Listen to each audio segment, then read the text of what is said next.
So this is my mini food processor, which was actually the first appliance that I ever bought on my cooking journey. And it turned out to be one hell of an investment because out of nowhere, I'm whipping up delicious salad dressings and sauces and dips, which are all essential items for survival really as a home cook. But as I kept pushing this thing to the max and really experimenting, well, I found out there's actually so much more a food processor is capable of, and most people aren't taking advantage of its full power. So that is the goal today. I'm gonna be showing you 5 different foods that you probably didn't even know were possible to pull off in your food processor.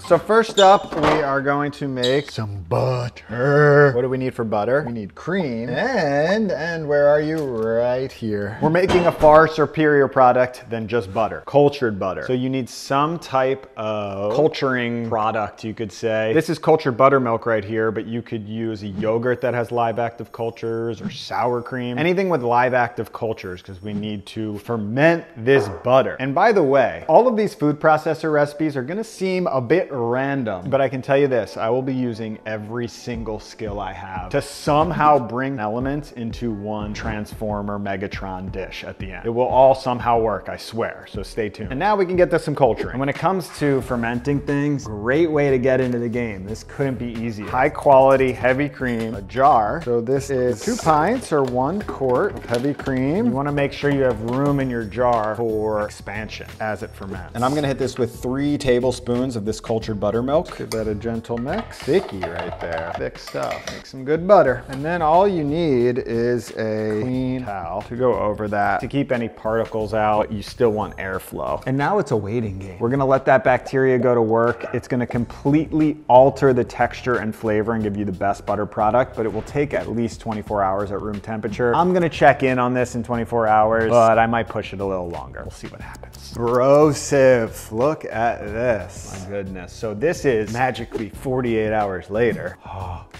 Fermenty. Little bit more sour. Take a closer peek. First of all, you see how it's risen? See these little air pockets? That is gases released from the fermentation. Take a look at that overhead shot. Super thick and creamy from the culturing. Let's bring in trusted friend, Mr. Food Processor. You will be seeing this boy a lot today. We're going with the standard food processor blade to make this butter. Plug it in. Would help.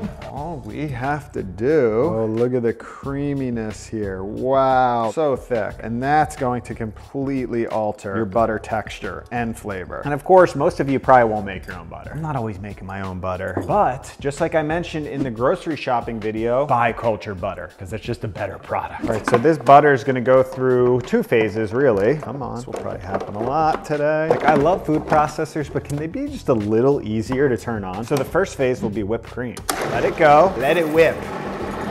All right, so that is whipped cream. Next phase, just keep going until, it already is happening. See, the buttermilk has separated. Just a few more pulses to really separate everything out. Oh, damn, I just realized I always forget this step. I think best practices are to refrigerate the buttermilk before you process. If you try to strain this out right now, that butter's way too soft and it's gonna cause a lot of issues. So I think if I just refrigerate this right now, hopefully it will do the same exact thing. All right, I think this works. See right there, hard butter. And this must be my lucky day. Look what I just found in the basement, in my fermentation box. Butter muslin. Honestly, not essential. You can just use one of these. It will be fine. But this is like one more layer of protection. I can figure it out. Woo!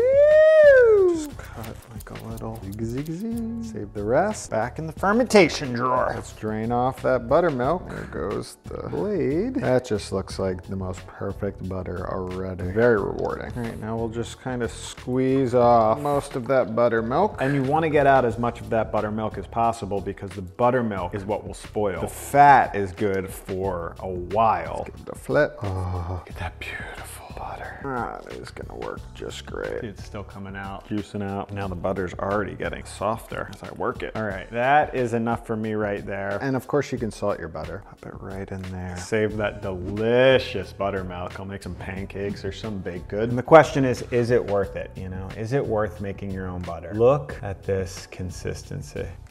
Oh, okay. I buy a lot of cultured butter, different brands. I have never tasted a butter quite this tangy. That is unbelievable. A bit of a process, of course, but this right here, I feel like I'm actually holding food gold. Peanut butter, peanut butter, peanut butter, peanut butter, peanut butter, peanut butter, peanut butter. Now this has to be the easiest food processor recipe of the entire video. Once I plug in my food processor, you will see that it's gonna take like 3 seconds. Definitely don't need my dough blade. You wanna switch that out for the actual chopping blade. Okay, now I don't always make peanut butter from scratch. I'll just be straight up honest with you. But when I do, it's always a treat. And what I love is that you can really hone in on the flavor you want. And I'm starting off with dry roasted peanuts. That is essential. If your peanuts are unroasted, then roast them yourself. I did that, remember in the peanut butter and jelly recipe for adults? I had to roast and peel the skins off. Kind of sucked. That I haven't done again. This right here, this is easy. And these are unsalted, which is super important. Dump, dump, dump. And we'll go to, we're at 1 ingredient right now.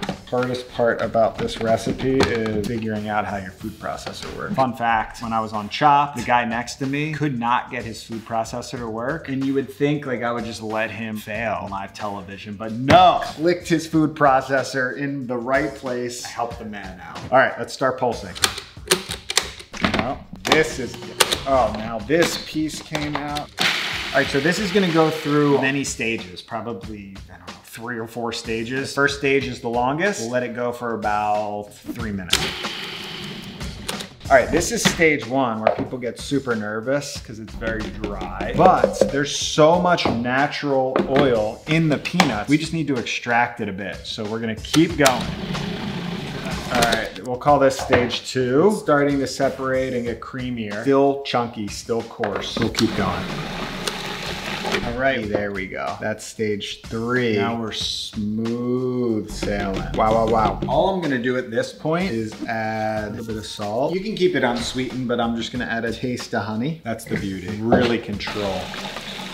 There we go. That is it. Give it a taste. Wow. Package it up. Woo! Now there's a reason a food processor is called a food processor, because it processes food. And anytime I can take that process away from the factories and into my own kitchen, I always feel a closer connection to food. I just have a feeling I will enjoy this peanut butter just a little bit more because I made it myself. All right, let me ask you like a really serious question, okay? Did you know that you can make bread in the food processor? Not actually baking it, you need a frickin' oven for that, but you can take the bread process pretty damn far just using a food processor.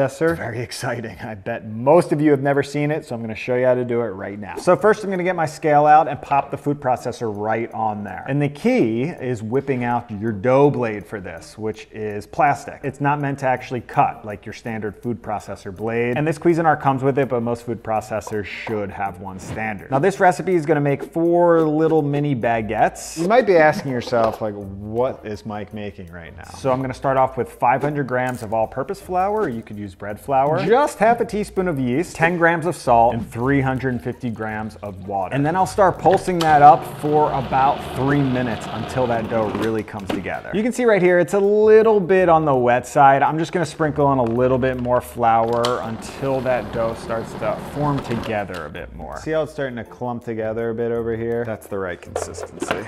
We're making dough. All right, so we can actually pull this right out. And then what's so great about doing it in a food processor like this, if we just spread this dough out, just so it has an even bulk rise, just scrape down any excess dough that's stuck to the side. You've got a clear window into this rise. So you know how I'm always pushing these things right here? I use them for compost, but they're also incredible to see exactly how much your dough disconnected.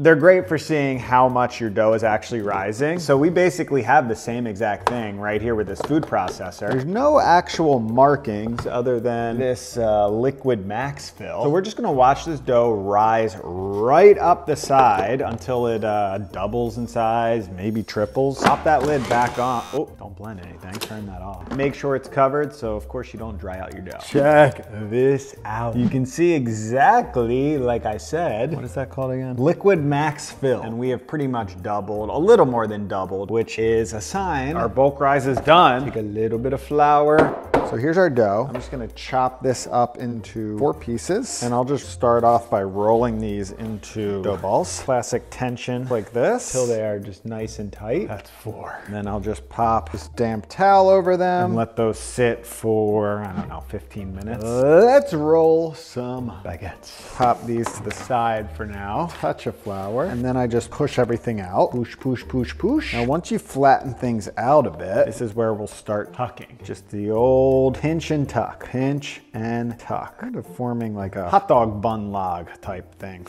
Keep pinching and tucking, pinching and tucking, pinching and tucking. And then once you've kind of gotten to the end, that's when we'll pull that over, pull over for the final seal. So you kind of have an even-ish hot dog bun. Now we can just slowly roll out to the edges, forming little points. And this is like a, I don't know, like a 7 out of 10 technique. You know, I'm not some French baguette baker. It's certainly better than when I first started, but it's not perfect. Doesn't have to be. Put that to the side and we'll do 3 more. I mean, look how much better these 3 are versus the first one. It's all about getting better. So I'm gonna take this tray, cover it in parchment, sprinkle with a little bit of flour, 2 per tray, cover with a little bit of flour, protect with 1 thing of parchment, some wet towel. So this is optional, but I am gonna place these in the fridge overnight, build some flavor, get a nicer crust. So you could bake these off after they proof for an hour. All right, overnight proofy. Let's see what we got.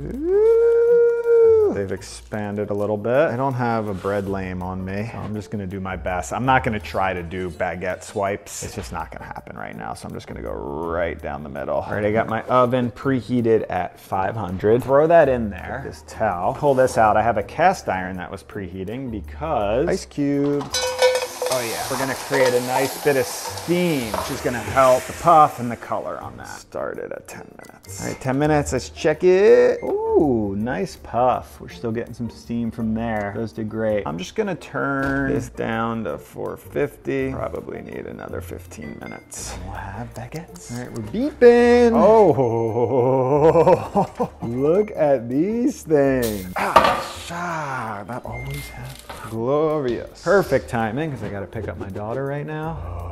Look at the fermentation bubbles from that overnight proof. Now, maybe a French baker would judge this a little harshly, but for a food processor baguette, that's pretty special. Tell me that this hasn't happened to you before. You're in the mood for some chicken, but all you have is a frozen pack. So what do you try to do? You rush the defrosting process in like 30 minutes, and you try to cook it up, and it's just terrible. It steams. You get a shitty crust, mildly satisfied at best. I make that mistake at least once a month because my life is busy, and sometimes I don't have time to defrost chicken properly, which is why this next technique in the food processor is kind of mind-blowing. So we are getting closer to this final dish, and I'm actually gonna be making meatballs in the food processor, and I've got a bowl of water right here. And you can do this with any type of meat, but I am using chicken. Let's weigh it down just a little bit. Now, what's great about this technique is it actually works better if the meat is slightly frozen. So when you don't have a few hours to properly defrost meat, this will only need maybe 15, 20 minutes in here, just so it's soft enough to actually cut through the meat, and we're good to go. All right, so it's been just about 20 minutes. This is what I'm talking about. When we pull this out, it's soft on the outside, but still totally frozen on the inside, which is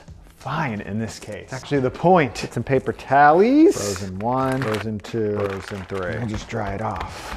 God damn it, these paper towels, come on. I get they're eco-friendly, but do they have to like rip apart into my food? So what I'm gonna do here is just chop these up into even-sized chunks. Move that to the side. Compost. Chop an onion, 1 clove garlic, and I've got this dried chili. Break that up in there as well. A little bit of ginger too. Forgot about that. Nub of that. We'll shift this to the side. Bring in the star of the day, my friend, the food processor. I'm heading in a Vietnamese direction. I'll just say that. And to crank up that flavor a little bit, some fish sauce, sprinkle that in. Teaspoon of sugar, a bit of salt, and pep. To me, if you're making a ground meat in the food processor, it feels right to add other flavorings. But of course, when it comes to flavoring, take it in whatever direction you want. It's more about this technique. So I'm just gonna start pulsing, gentle pulse, all about consistency. I still want it to feel like it's actual ground chicken. And you you can still see that texture, which is good because we're gonna make some meatballs. And what I like to do is package this up for the week, really. I mean, you could cook this directly, of course, but this way we can let that chicken marinate, build flavor over time, and then we don't have to use it all at once. You can whip this out of the fridge, use it in whatever form necessary. And for me, I'm gonna let it sit in the fridge overnight and cook up these meatballs when the time is right.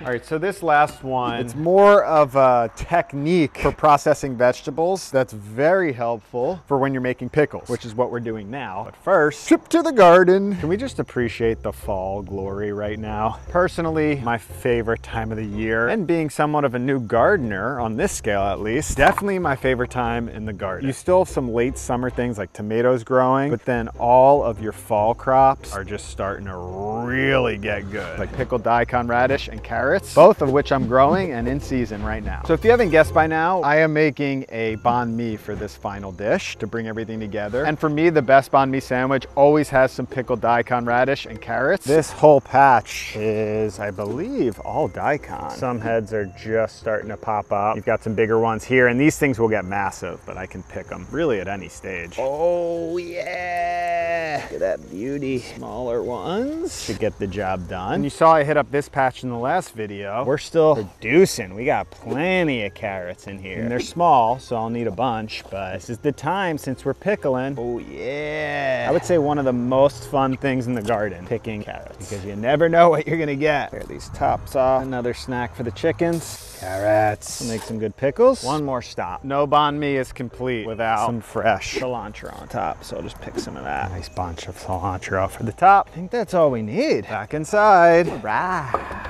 So let's clean this up real quick. Watch this one more time. Cut off all the tops. So one thing I love about this 14 cup Cuisinart right here, this little attachment thingamajig. I've got two different blades. This is more of like a mandolin style. And this is just a straight up grater. Pop that in, place that right on there. All of a sudden, your food processor becomes, I can get this to work. Come on now.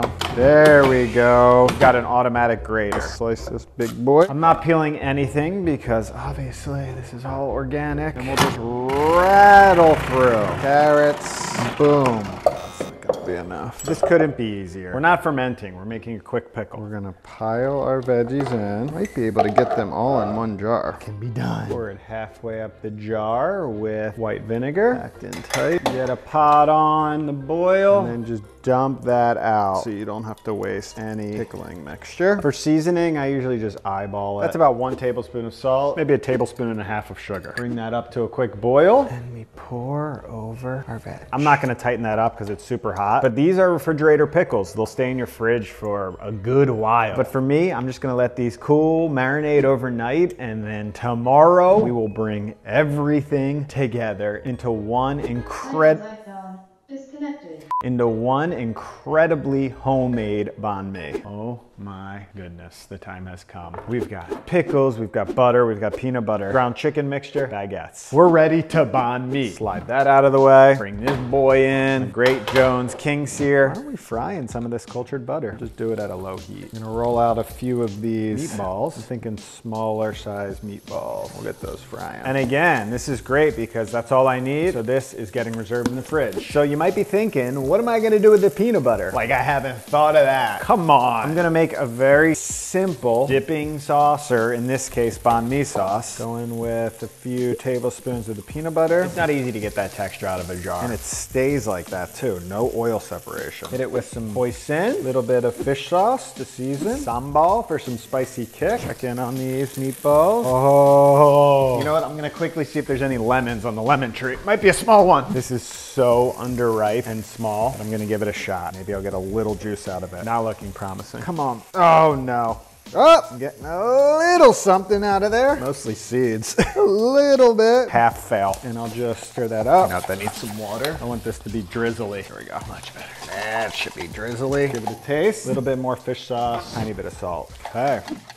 So good. Let me just flip these on the side. They flatten a little bit, but that might actually work to my advantage. I think the last prep I need to do is slice through this beautiful food processor baguette. Let's see what we got here. Slice through it down the center. Oh, that's a pocket of love right there. Easy to stuff. Give these one final flip. Here we go. First gonna smear on some of that fresh butter at the base, because why not? And we'll go in with those meatballs. One more in there. Pickles, of course, hefty amount of them. Whole bunch of cilantro from the garden. Definitely the best banh mi that I've ever made. And a drizzle of that peanut sauce. Oh my God, what is going on? Unbelievable. For any fans of the sandwich series, well, I never actually did the banh mi sandwich. And that series was all about from scratch. I mean, is there anything more from scratch than this banh mi right here? Here we go. Whoa. That was nice. The first time I ever had a banh mi sandwich, my mind was so confused. because I was so used to all of the sandwiches that I had up to that point. I just didn't know you were allowed to combine ingredients like this in one sandwich. I almost forgot this video is about food processors. Listen, this is technology, and you can push it to crazy limits and make elements completely from scratch that maybe you weren't thinking about. So keep pushing the limit in the kitchen, get creative, stay inspired, and I will see you in the next video.